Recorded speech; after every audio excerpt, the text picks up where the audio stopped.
Welcome everyone to this week's Fish Friday. Today we are on Fish Friday number 29, and this is one that has a special significance to me. Doesn't necessarily mean, don't necessarily mean that in a good way. Today we are going to be talking about the, red lionfish. Red lionfish, and we're going to do a little bit different. Instead of just giving the scientific name immediately, I'm going to give you the family first. Lionfish are part of the family Scorpinidae, or your scorpion fishes, which is incidentally another common name for these. Scorpinidae is it is a venomous family. Almost all of the fish in there have some sort of venom, and it is a huge family. I want to say that Scorpaniformes, which is the order that family is in, is the 5th largest order of fish in the world. I think that's right. They have hundreds of members in the There's hundreds of scorpion fishes. Not to be confused with the Cottidae family, which has a couple of what are called scorpion fishes. It gets kind of weird. Common names get kind of weird. But big family, venomous family, and there's a lot of them. Which brings me to the red lionfish. Red lionfish, or scientific name, Pterois volitans. Pterois volitans. Pterois. I believe that's how you say it. Pterois. Now, of the Pterois, many people are like, oh, you know a lionfish when you see a lionfish, right? You've seen the pictures, you've gone to the aquarium, you know a lionfish.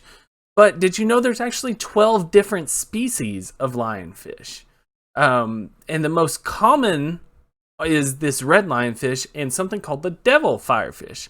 But then you also have the Luna firefish. You have all sorts of lionfish out there. But more than likely, this is the one you've seen, or the other one called devil firefish. But just something to keep in mind, there's actually 12 different kinds of lionfish out there.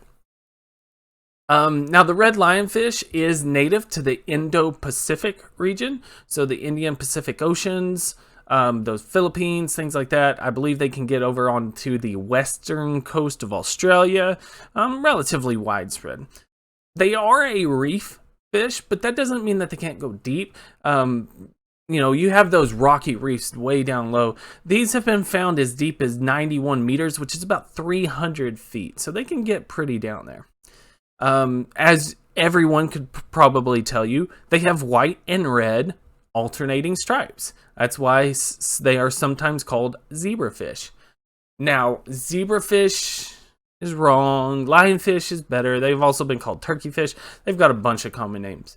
Now, that coloration, that red and white coloration, I just want y'all to remember, because remember, this is educational, and I want to make education a little bit fun for y'all.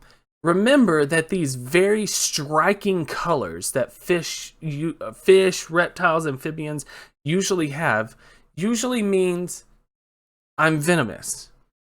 That's aposematic coloring. So aposematic coloring, remember, is a fish or a reptile. We talked about the poison dart frogs. I'm bright. I'm colorful. Look at me. You're going to notice me. But don't you eat me. I'll make you sick. So just kind of think, remember, this is educational.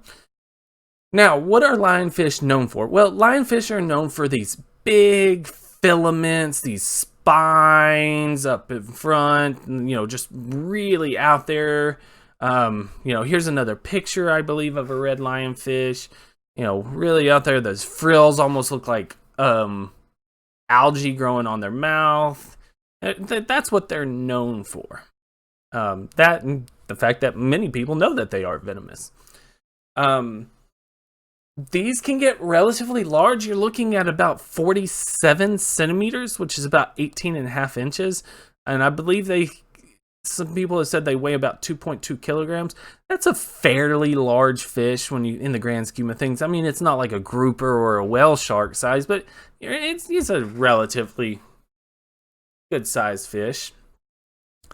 Now it is one of the largest lionfish. Other species get significantly smaller. Now the lionfish can grow up to 10 years. It's actually really hard to find any data on as far as aging. I kind of have found some stuff that says it can maybe get up to 15 years old. All the dogs are coming in, so you're gonna hear some barking probably. Sorry, YouTube. Now lionfish are mainly solitary though. So they kind of stick around. The only time they get together is when they're going through like a breeding cycle, and we'll get into their reproduction in a little bit. Now, as we said, these are, these have these big venomous spines. Almost everyone knows this. And something that's really interesting, when the lionfish is actually threatened, the fish will face the danger upside down. That causes those spines to really go forward at what's possibly attacking it. Now, it is very important to note that usually, the lionfish venom does not kill humans. Sorry, I got something in my eye.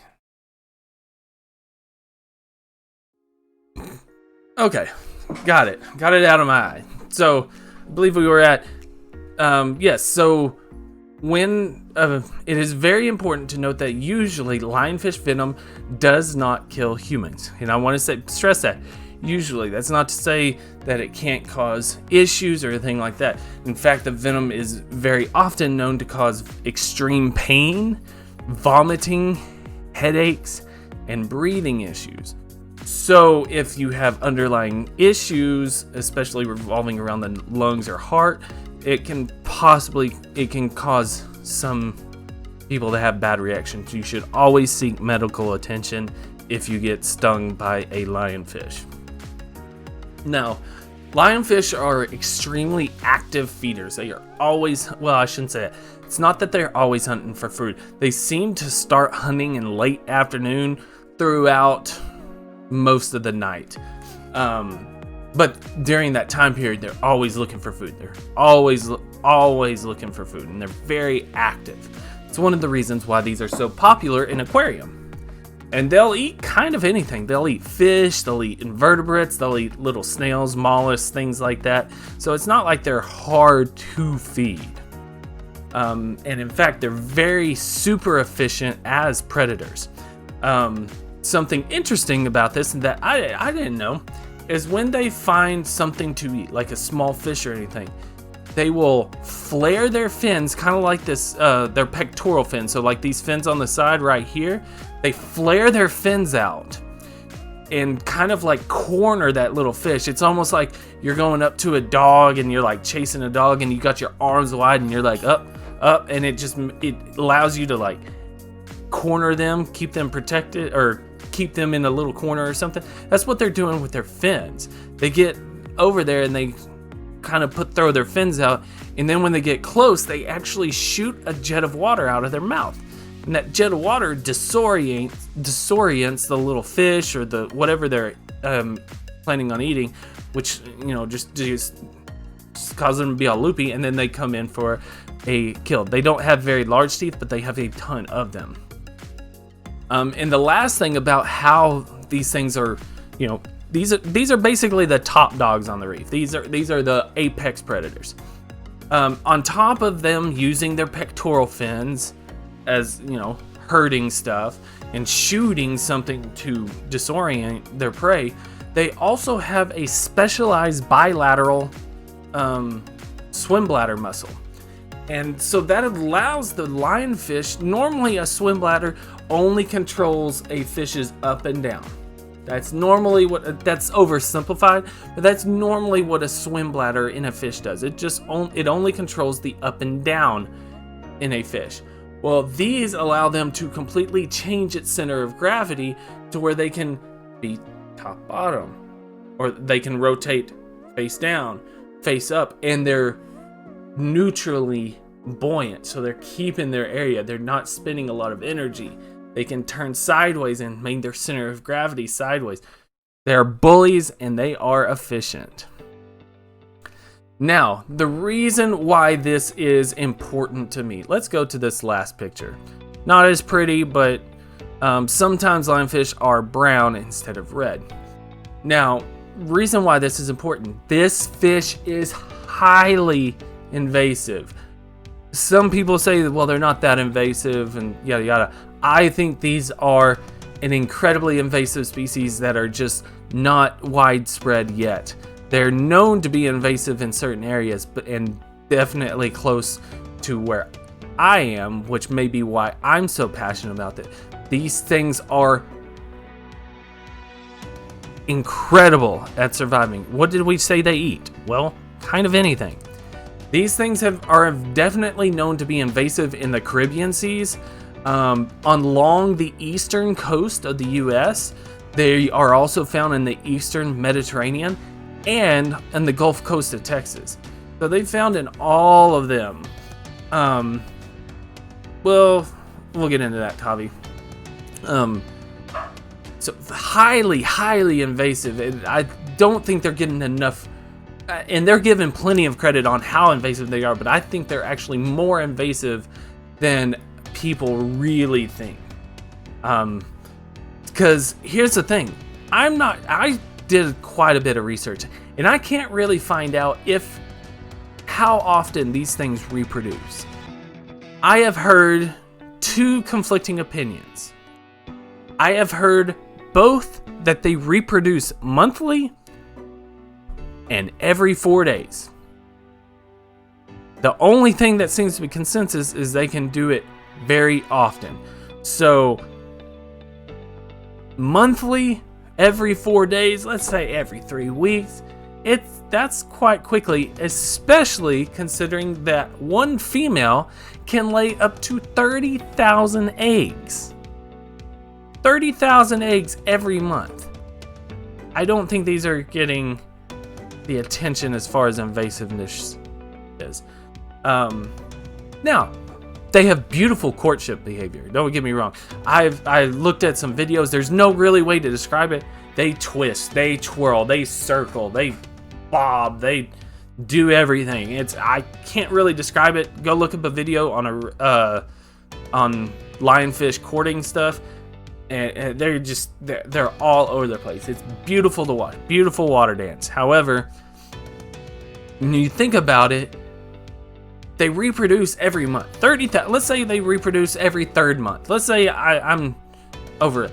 30,000 eggs every month. These things, once they get to a certain size, they have no predators. Nothing eats them. Why would you? They're extremely venomous. Look at all these spines and filaments that you don't know if it's a spine. You don't know if it's just a filament. You don't know if you can touch that. You don't know if you can touch that. Like, it's crazy. Why would you want to eat this when there's a nice fat grouper over there? You know, once they get to a certain size, nothing in the wild eats them. So the reason why the potential for invasiveness is already known to be there. The potential is there for them to just absolutely blow up. And they are already starting to blow up in the Gulf of Mexico, which is why I'm so passionate, because I live in Texas.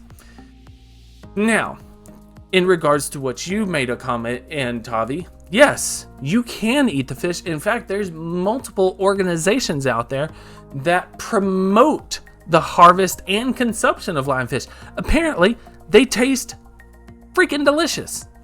I don't know, I've never had it, but apparently they taste delicious. And it's also not, I think our very first Fish Friday, we talked about the fugu pufferfish, which required very specialized techniques to prepare the meat of the pufferfish because of the tetrodontatoxins. Tetrodont? I think it's tetrodont or tetrodontatoxins. They're part of the tetrodontidae. I don't know. But the toxins in the pufferfish, it requires very specialized sort of chef techniques. Apparently, these are much easier to prepare. Apparently, they taste absolutely phenomenal. I don't know. So there's organizations literally across the world saying, hey, harvest this and eat them. You'll love it. So, but I think it's also very important to remember, and since this is a question that is always asked, why did they, the end part of this, why are they so invasive? How did they get where they are? As we've said numerous times, they got there because of the aquarium trade. That's usually why fish, especially big, beautiful fish, that's normally why they get spread. Usually it's because of the aquarium trade. Because here's the thing, it is very legal to own a lionfish. It's not illegal at all. It's illegal to dump it into a river or the coastline. It's illegal to do that, but it's legal to own. However, it's very hard to police someone that pulls up to a bridge along the coast.